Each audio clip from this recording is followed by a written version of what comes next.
Hello everyone, இன்றைக்கி நம்ம De Morgan's theorem பற்றி பார்க்க போகிறோம்.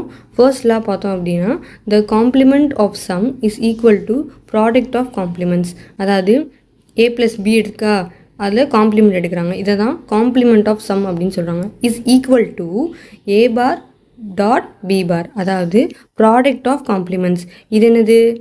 ஏ பார், அப்போ இது ஒரு காம்ப்ளிமெண்ட். இது என்னது? பி பார், இது ஒரு காம்ப்ளிமெண்ட். இந்த ரெண்டு காம்ப்ளிமெண்ட்டோட ப்ராடக்ட்டுக்கு ஈக்குவல் அப்படின்னு சொல்கிறாங்க. செகண்ட் லா பார்த்தோம் அப்படின்னா, the complement of a product is equal to sum of the complements. அதாவது இப்போது ஏ டாட் பி இருக்குது, அதுக்கு காம்ப்ளிமெண்ட் எடுத்திருக்காங்க. இதை தான் காம்ப்ளிமெண்ட் ஆஃப் ப்ராடக்ட் அப்படின்னு சொல்கிறாங்க. Is equal to A bar plus B பார்.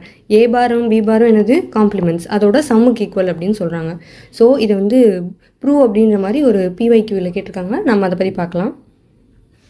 நமக்கு கொஷின் என்ன கொடுத்தாங்கன்னா, டு ப்ரூவ்னு சொல்லிட்டு இதை கொடுத்துட்டு இஸ் ஈக்குவல் டு இது அப்படின்றத கம்ப்ளீட் பண்ணுங்கப்பா அப்படின்னு சொல்லியிருக்காங்க.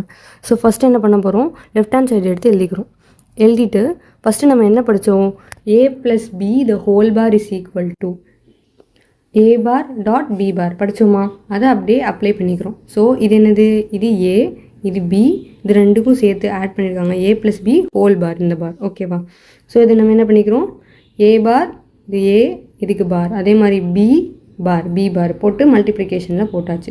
நமக்கு ஆல்ரெடி தெரியும், டபுள் காம்ப்ளிமெண்ட் வந்துச்சுன்னா A double complement is equal to A அப்படின்னு நமக்கு நல்லாவே தெரியும். So X plus Y bar பார்னு ரெண்டு வாட்டி வந்துச்சுன்னா என்ன பண்ணணும்? X plus Y. சிம்பிளாக அதே மாதிரி இங்கேயும் அதே இது வந்துடும். ஸோ ஒரே இதை ரெண்டு வாட்டி மல்டிப்ளை பண்ணோன்னா நமக்கு அதே வேல்யூ தான் கிடைக்கும். சிம்பிளாக சொல்லணும்னா 0.0 is equal to 0, 1.1 is equal to 1. அது மாதிரி தான் x plus y into x plus y is equal to x plus y. Thank you.